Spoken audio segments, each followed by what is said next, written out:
विज्ञान की दुनिया में भी एक ऐसी जगह है जहां तर्क काम नहीं करता। दुनिया का सबसे धनी देवता भी कर्ज में डूबा रहता है। जहां देवता को पसीना आता है,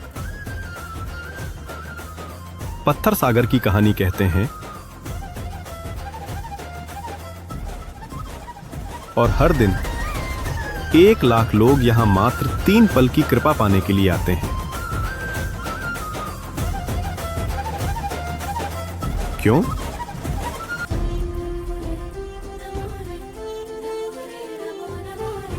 क्योंकि ये तिरुमाला है।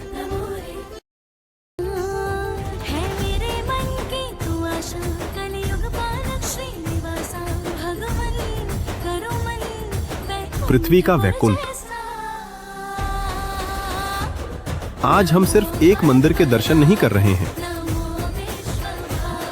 हम उन रहस्यों को उजागर कर रहे हैं जिन्हें विज्ञान समझा नहीं सकता। भगवान के असली बालों से लेकर पत्थर की दीवार के पीछे सागर की ध्वनि तक, तिरुमाला की पूरी कहानी में आपका स्वागत है।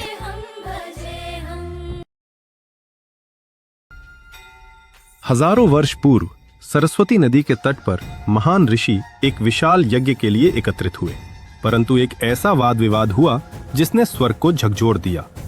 ब्रह्मा, विष्णु या शिव, इन तीनों में से सर्वोच्च भगवान कौन है?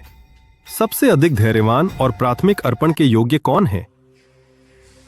एक ऋषि ने कहा, केवल वही सर्वोच्च कहला सकता है जिसने क्रोध पर विजय प्राप्त कर ली हो।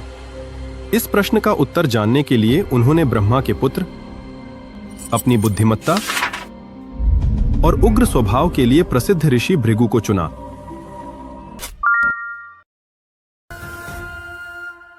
भृगु सर्वप्रथम सत्यलोक गए, जो उनके पिता भगवान ब्रह्मा का निवास स्थान था।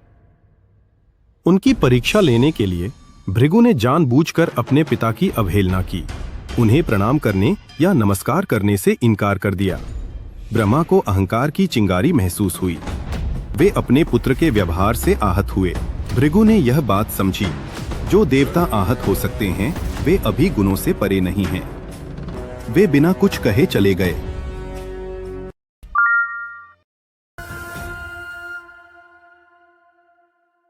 इसके बाद भृगु कैलाश की बर्फीली चोटियों पर चढ़े। जब शिव अपने भक्त को आलिंगन करने के लिए उठे तो भृगु मुंह फेरते हुए चिल्लाए, मुझे मत छुओ, तुम सर्पों और राख में लिपटे रहते हो, तुम अपवित्र हो। शिव का क्रोध भयानक था। भृगु को एहसास हुआ कि शिव महादेव तो हैं, लेकिन उनका स्वभाव ज्वालामुखी की तरह उग्र है। वह उनके लिए उपयुक्त नहीं थे।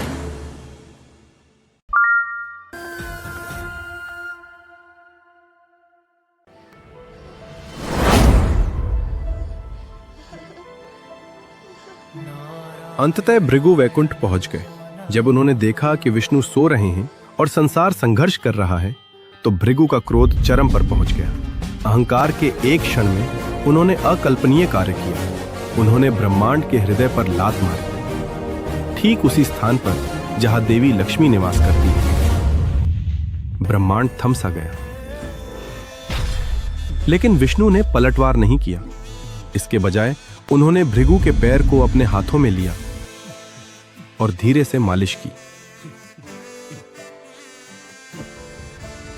भृगु शुद्ध हो गए। उनका अहंकार क्षण भर में पिघल गया। उन्हें एहसास हुआ कि केवल सच्चे परम ही इतनी असीम प्रेम से लात का सामना कर सकते हैं। उन्होंने विष्णु को सबसे महान घोषित किया, लेकिन इस परीक्षा की एक कीमत चुकानी पड़ी। देवी लक्ष्मी अपमानित महसूस कर रही थी। उनके पति ने न केवल एक नश्वर को उनके निवास, उनकी छाती पर लात मारने की अनुमति दी, बल्कि इसके लिए क्षमा भी मांगी। अपने दुख और क्रोध में वे वैकुंठ छोड़कर पृथ्वी पर आ गईं।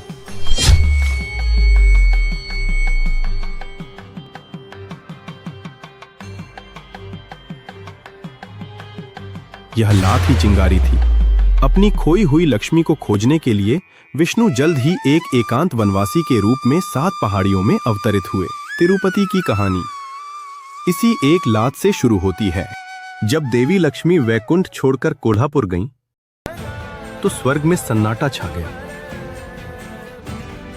अपने हृदय में व्याप्त एकाकीपन और खालीपन को सहन न कर पाने के कारण भगवान विष्णु पृथ्वी पर अवतरित हुए। वे मुकुटधारी राजा के रूप में नहीं, बल्कि श्रीनिवास नामक एक विनम्र वनवासी के रूप में आए।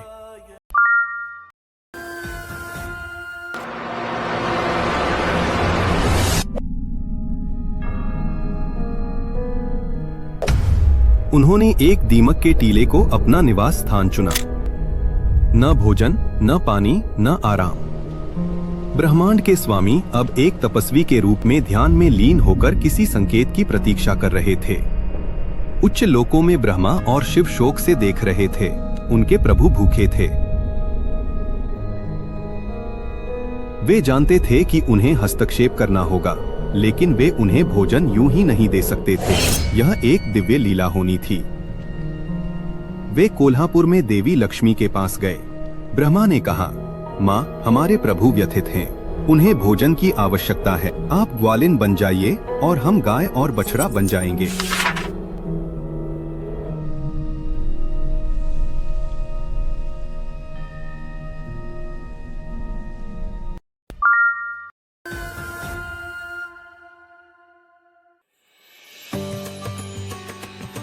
हर दोपहर राजगाय घनी झाड़ियों में गायब हो जाती थी। वो चींटियों के टीले के ऊपर खड़ी होती और चमत्कारिक रूप से उसका दूध अपने आप बहने लगता, जिससे चींटियों का टीला भीग जाता और नीचे ध्यानमग्न श्रीनिवासा को दूध मिलता। राजा इस बात से क्रोधित थे कि महल में गाय दूध नहीं दे रही थी। ग्वाला उसके पीछे गया और जो देखा उसे देखकर दंग रह गया। ये सोचकर कि ये कोई चाल है या टीले के अंदर कोई राक्षस है, उसने गाय पर वार करने के लिए अपनी कुल्हाड़ी उठाई। श्रीनिवासा प्रकट हुए। गाय के लिए चलाई गई कुल्हाड़ी भगवान के माथे पर जा लगी। खून बह निकला और उनका चेहरा खून से सन गया। दिव्य रूप को देखकर ग्वाला सदमे से मर गया। शुद्ध और पीड़ा से व्याकुल भगवान ने अपने सेवक के पापों के लिए राजा को पिशाच बनने का श्राप दिया। राजा द्वारा दया की भीख मांगने पर ही भगवान का मन नरम हुआ। उन्होंने प्रतिज्ञा की कि भविष्य में राजा आकाश राजा के रूप में पुनः जन्म लेंगे और भगवान उनकी पुत्री पद्मावती से विवाह करेंगे। आज भी तिरुमाला के पुजारी भगवान की ठुड्डी पर पचई कपूर लगाते हैं। क्यों? ताकि कुल्हाड़ी के घाव को भरा जा सके। यही घाव का रहस्य है। भगवान के उस बलिदान की याद दिलाता है जो उन्होंने अपने सेवकों की रक्षा के लिए किया था।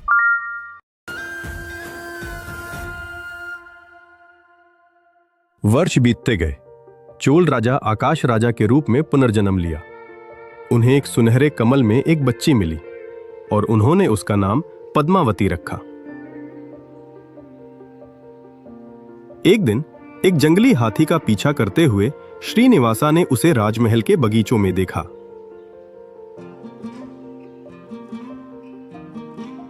उसी क्षण प्राचीन प्रतिज्ञा याद आ गई। पद्मावती कोई और नहीं बल्कि वेदवती थीं, जिन्होंने इस मिलन के लिए युगों प्रतीक्षा की थी। लेकिन एक समस्या थी। श्रीनिवासा एक वनवासी थे जिनके पास कुछ भी नहीं था। एक सन्यासी एक राजकुमारी से कैसे विवाह कर सकता था? वकुला देवी, जो अपने पिछले जन्म में कृष्ण का विवाह देखने से वंचित रह गई थीं, ने राजा के समक्ष यह प्रस्ताव रखा। राजा मान गए, लेकिन एक देवता और एक राजकुमारी के विवाह के लिए इतने भव्य समारोह की आवश्यकता थी कि पृथ्वी ने ऐसा समारोह पहले कभी नहीं देखा था। ब्रह्मांड के स्वामी के पास कोई धन संपत्ति नहीं थी। अनुष्ठान करने, आभूषण खरीदने और तीनों लोकों का भोजन करने के लिए उन्हें अपार धन की आवश्यकता थी। उन्होंने उस एकमात्र व्यक्ति से संपर्क किया जो उन्हें यह धन प्रदान कर सकता था। यह तिरुमाला का सबसे महत्वपूर्ण रहस्य है। श्रीनिवास ने कुबेर को बुलाया। उन्होंने अपने विवाह के लिए 14,01.4 मिलियन सोने के सिक्कों का ऋण मांगा। एक अनुबंध पर हस्ताक्षर किए गए। शर्तें बहुत सख्त थीं। भगवान 7 पहाड़ियों पर रहेंगे और कलयुग के अंत तक इस ऋण पर ब्याज चुकाते रहेंगे। ऋण पूरी तरह चुकाने के बाद ही वे वैकुंठ लौट सकते हैं। विवाह समारोह अत्यंत भव्यता से संपन्न हुआ। ये पृथ्वी पद्मावती और स्वर्ग श्रीनिवास का मिलन था। परंतु जैसे ही उत्सव समाप्त हुआ, एक एहसास हुआ। भगवान अपने वचन से पृथ्वी से बंध गए थे। क्या आपने कभी सोचा है कि तिरुपति सबसे धनी मंदिर क्यों है? ये केवल दान की बात नहीं है। भक्त मानते हैं कि अपनी संपत्ति दान करके वे अपने भगवान को कुबेर के ब्याज को चुकाने में सहायता कर रहे हैं। आपका हर सिक्का 1000 वर्षों से चले आ रहे दिव्य ऋण में योगदान है। जब देवी लक्ष्मी लौटी और उन्होंने विवाह देखा तो एक दैवीय टकराव हुआ। मामले को सुलझाने के लिए श्रीनिवासा ने स्वयं को एक पत्थर की मूर्ति में रूपांतरित कर लिया, स्वयंभू मूल विराट। लक्ष्मी ने उनके बाएं सीने पर और पद्मावती ने उनके दाहिने सीने पर अपना स्थान ग्रहण किया। वे एक हो गए। कलयुग के लोगों को आशीर्वाद देने के लिए पत्थर पर हमेशा के लिए अंकित हो गए।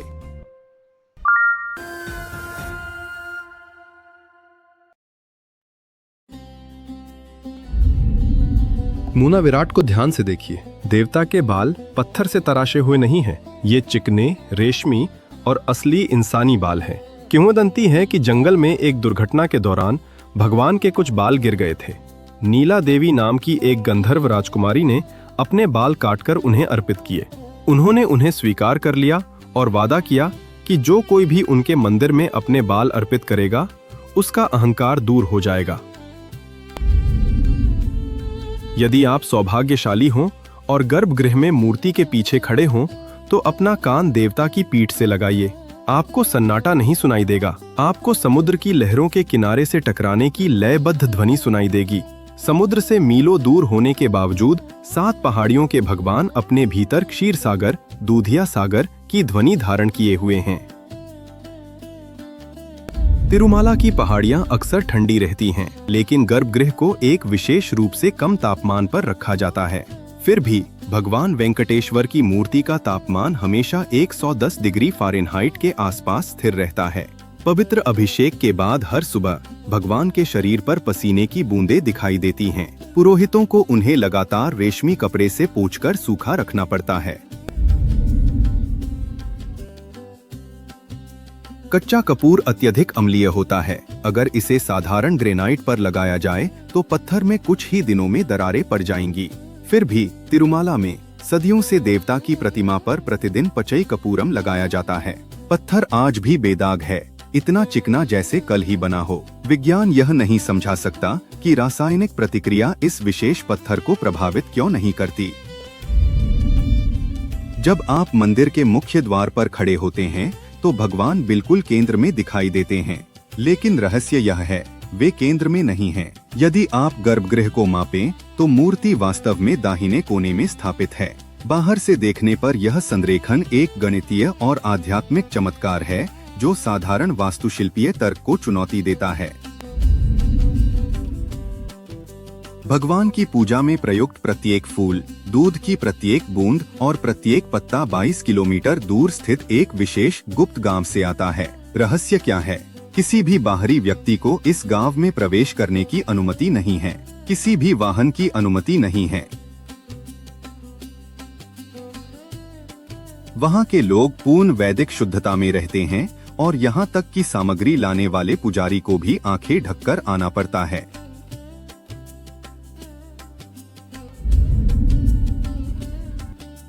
मंदिर के भीतर मिट्टी के दीपक हैं जो सैकड़ों वर्षों से जल रहे हैं। कोई नहीं जानता कि वे कब जलाए गए थे या किसने जलाए थे। उन्हें मंदिर के भंडार से तेल या घी की आवश्यकता नहीं होती है, फिर भी वे कभी बुझते नहीं हैं। कहा जाता है कि वे भगवान के स्वयं के प्रकाश की शक्ति से प्रज्वलित होते हैं।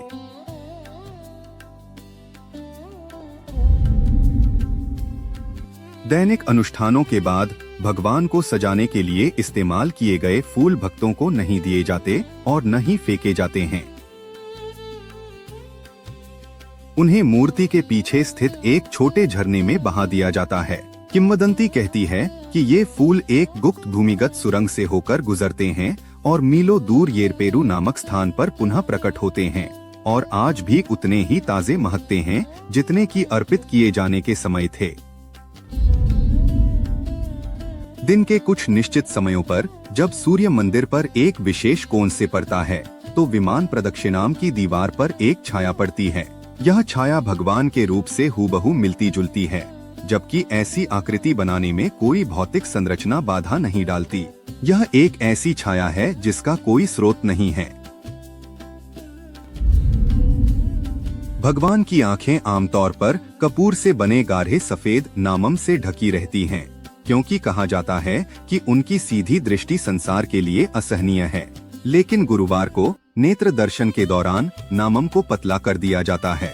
कहा जाता है कि उन क्षणों में मूर्ति जीवन से स्पंदित होती प्रतीत होती है और आंखें भक्तों को देखती हुई वास्तविक मानव आंखों की तरह दिखाई देती हैं।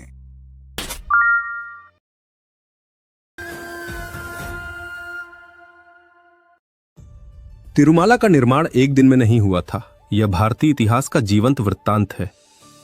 9वीं शताब्दी में आरंभिक पल्लवों से लेकर शक्तिशाली चोलों और पांड्यों तक प्रत्येक महान राजवंश ने यहां अपनी छाप छोड़ी। लेकिन 16वीं शताब्दी में विजयनगर साम्राज्य के शासनकाल में मंदिर अपने स्वर्णिम वैभव के शिखर पर पहुंचा। महान राजा कृष्णदेवराय ने इस मंदिर में 7 बार दर्शन किए। उन्होंने केवल प्रार्थना ही नहीं की, उन्होंने अपने साम्राज्य की संपत्ति अर्पित की, छत को सोने से मरवाया और तिरुपति को दक्षिण की आध्यात्मिक राजधानी बनाया। वास्तुकला की मुख्य शक्ति आनंद निलयम में निहित है। गर्भगृह के ऊपर बना यह 3 मंजिला चंदवा सोने से मढ़े तांबे के तख्तों से ढका हुआ है। ऐसा कहा जाता है कि 12 टन शुद्ध सोना भगवान की रक्षा करता है। यह केवल सुंदरता के लिए नहीं है, सोना एक आध्यात्मिक संवाहक के रूप में कार्य करता है, जो गर्भगृह के भीतर सदियों से वैदिक मंत्रोच्चार से उत्पन्न अपार ऊर्जा को संरक्षित रखता है। इस मंदिर की मुख्य शक्ति क्या है? स्वयं देवता। अधिकांश मूर्तियों के विपरीत यहाँ की मूल विराट प्रतिमा स्वयंभू है, स्वयं प्रकट हुई है। यह एक विशेष प्रकार की आग्नेय चट्टान से बनी है, जो सामान्य ग्रेनाइट से कहीं अधिक कठोर है। स्थापत्य की दृष्टि से प्रतिमा 8 फीट ऊंची है और कमल के आसन पर विराजमान है। इसे इस प्रकार स्थापित किया गया है कि वर्ष के कुछ निश्चित समयों में सुबह का सूर्य प्रवेश द्वार के साथ पूर्णतया संरेखित होता है, मानो स्वयं ब्रह्मांड भगवान के लिए सूर्य आराधना कर रहा हो। मंदिर 3 विशाल प्राकारमों से सुरक्षित है। एक संपंगी प्राकारम, बाहरी दीवार, आक्रमणों से बचाव के लिए निर्मित। 2 विमान प्राकारम, भीतरी दीवार, पवित्र रसोई ओटू को समाहित करने के लिए। 3 मुक्कोटी प्रदक्षिणाम, वैकुंठ एकादशी के दौरान वर्ष में केवल एक बार खोला जाता है। इन दीवारों को प्राचीन वास्तुशास्त्र के अनुसार प्राण, जीवन शक्ति को अवशोषित और प्रसारित करने के लिए बनाया गया था, जिससे मंदिर में प्रवेश करने वाले प्रत्येक व्यक्ति को शांति और ऊर्जा का तत्काल अनुभव होता है। अगर तिरुमाला के पत्थर बोल पाते तो वे भारत का इतिहास सुनाते। इन दीवारों पर 1000 से अधिक शिलालेख हैं। ये केवल राजाओं के बारे में ही नहीं बताते, इनमें दिक्तम का विस्तृत वर्णन है। लड्डू बनाने की सटीक विधि, दीप जलाने का समय और प्राचीन सफाई कर्मियों के वेतन का विवरण। यह दस्तावेजीकरण ही वह प्रशासनिक शक्ति है जो आज भी मंदिर को सुचारू रूप से संचालित रखती है। भूवैज्ञानिक दृष्टि से यह मंदिर दुनिया की सबसे पुरानी चट्टान संरचनाओं में से एक, एपार्चियन अनकन्फॉर्मिटी, पर स्थित है। ये चट्टानें 1600 मिलियन वर्ष पुरानी हैं। मंदिर की वास्तुकला इस प्राकृतिक भूवैज्ञानिक शक्ति का उपयोग करती है, जो दिव्य ऊर्जा को पृथ्वी की परत में गहराई तक समाहित करती है। तब तिरुमाला सांस ले रहा होता है। सुबह के 3 बजे बज रहे हैं। बंगारू वकीली या स्वर्ण द्वार अभी भी बंद है। तल्लापाका अन्नमाचार्य के एक वंशज बाहर खड़े होकर भगवान को जगाने के लिए मधुर गीत गा रहे हैं। यही सुप्रभातम है। प्रथम दर्शन मनुष्यों के लिए नहीं है। पुजारी भगवान के सामने एक गाय और एक बछड़ा लाते हैं। जागने पर भगवान सबसे पहले गौ माता को देखते हैं, जिससे पूरे ब्रह्मांड के लिए दिन की शुरुआत शुभ कृपा से होती है। इसके बाद थोमाला सेवा होती है। 45 मिनट तक भगवान को गुप्त गांव से लाए गए फूलों से सजाया जाता है। ये केवल सजावट नहीं है, ये गुलाब, चमेली और तुलसी से बने कवच हैं। इस दौरान मंदिर एक ऐसी दिव्य सुगंध से भर जाता है जिसके बारे में कहा जाता है कि यह भक्त के साथ जीवन भर रहती है। क्योंकि भगवान सार्वभौम हैं, इसलिए वे दरबार लगाते हैं। हर दिन एक प्रतीकात्मक विवाह कल्याणोत्सव आयोजित किया जाता है। यह कुबेर से लिए गए ऋण और भगवान तथा उनकी पत्नियों श्रीदेवी और भूदेवी के बीच के शाश्वत बंधन की याद दिलाता है। प्रत्येक नियमित भक्त को एक दिन का बेसब्री से इंतजार रहता है, गुरुवार। यह नेत्र दर्शन का दिन है। आमतौर पर भगवान की आंखें कपूर के बड़े नाम से ढकी रहती हैं, क्योंकि उनकी दृष्टि इतनी शक्तिशाली होती है कि सामान्य मनुष्य उसे सहन नहीं कर पाते। गुरुवार को पूलंगी सेवा के दौरान नाम हटा दिया जाता है। कुछ घंटों के लिए आप उनकी पूर्ण, भेदक, कमल जैसी आंखें देख सकते हैं। पूजा पाठ केवल गर्भगृह में ही नहीं होते, वे रसोई में भी होते हैं। ओटू के नाम से जानी जाने वाली यह रसोई सदियों से सक्रिय है। यहाँ विश्व प्रसिद्ध तिरुपति लड्डू प्रसाद के रूप में तैयार किया जाता है। इसकी विधि या दित्तम एक गुप्त रहस्य है, जिसमें शुद्ध घी, इलायची और कलकंडू मिश्र धातु का उपयोग होता है। कहा जाता है कि यह लड्डू हफ्तों तक ताज़ा रहता है, क्योंकि इसे भगवान की स्वयं की ऊर्जा का आशीर्वाद प्राप्त होता है। दिन ढलने पर लगभग 1 बजे मंदिर एकांत सेवा की तैयारी में जुट जाता है। एक चांदी का पालना बाहर लाया जाता है। उसमें भोग श्रीनिवास की मूर्ति रखी जाती है। अन्नमाचार्य के वंशज लोरी गाते हैं। बत्तियां मंद कर दी जाती हैं, घंटियां शांत हो जाती हैं और भगवान को विश्राम दिया जाता है। केवल 2 घंटों के लिए, इससे पहले कि कृपा का चक्र फिर से शुरू हो जाए।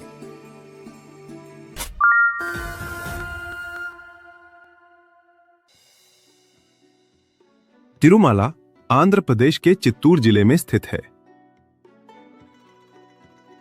2026 में यह पहले से कहीं अधिक सुलभ है। आप मात्र 15 किलोमीटर दूर स्थित रेनीगुंटा हवाई अड्डे पर उड़ान भर सकते हैं या तिरुपति मेन तक ट्रेन ले सकते हैं।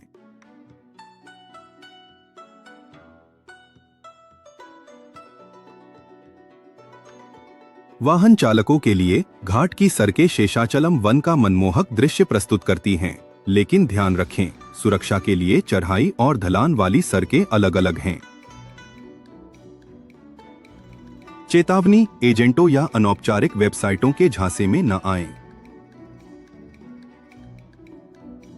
बुकिंग का एकमात्र तरीका आधिकारिक टीटीडी वेबसाइट ttdvestanam.ap.gov.in या टीटी देवस्थानम ऐप है। विशेष प्रवेश दर्शन $300 3 महीने पहले जारी किया जाता है।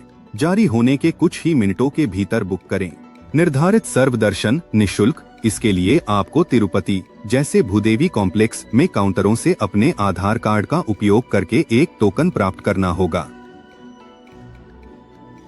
तिरुमाला में वैदिक पोशाक का कड़ाई से पालन किया जाता है। पुरुषों को धोती, पंच के साथ कमीज या औपचारिक मेलचत्रम पहनना अनिवार्य है। महिलाओं को साड़ी, आधी साड़ी या चूड़ीदार के साथ दुपट्टा पहनना चाहिए। इसके बिना सुरक्षाकर्मी आपको वैकुंठम कतार परिसर से वापस भेज देंगे। शारीरिक रूप से स्वस्थ लोगों के लिए अलीपिरी से यह पदयात्रा आत्मा को शुद्ध करने वाला अनुभव है।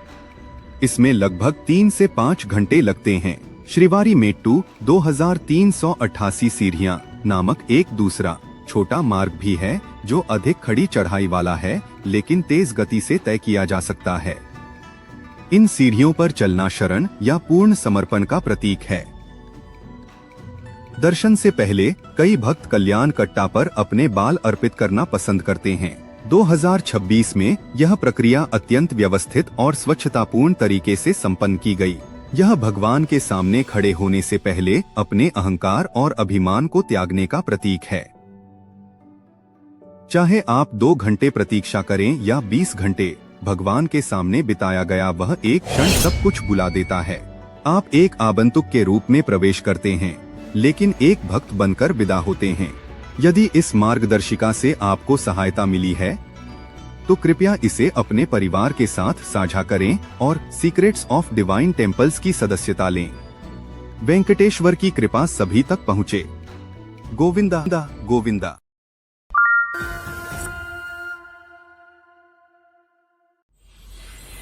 जैसे ही आप वैकुंठम कतार परिसर के सुनहरे द्वार से बाहर कदम रखते हैं, कुछ बदल जाता है। आपने 10 सेकंड के लिए एक झलक पाने के लिए 10 घंटे इंतजार किया होगा, लेकिन उन 10 सेकंड में दुनिया का शोर शांत हो जाता है। आप न तो पर्यटक थे, न छात्र, न ही पेशेवर। आप बस परम सत्ता की उपस्थिति में एक आत्मा थे। तिरुमाला मात्र पत्थर, सोना और धन दौलत से कहीं बढ़कर है। यह अटूट आस्था की उस कड़ी का प्रमाण है जो साम्राज्यों, आक्रमणों और समय के प्रवाह से परे है। कलयुग में यह एकमात्र ऐसा स्थान है जहां ईश्वर को पूर्णतः जागृत और श्रवणशील माना जाता है। चाहे वह भगवान के असली काव का रहस्य हो या मूर्ति की तर्कहीन ऊष्मा। ये रहस्य हमें याद दिलाते हैं कि इस ब्रह्मांड में अभी भी बहुत कुछ ऐसा है जिसे विज्ञान अभी तक छू नहीं पाया है। हमें कुबेर के प्रति भगवान के ऋण के बारे में पता चला, लेकिन शायद यह ऋण एक रूपक है।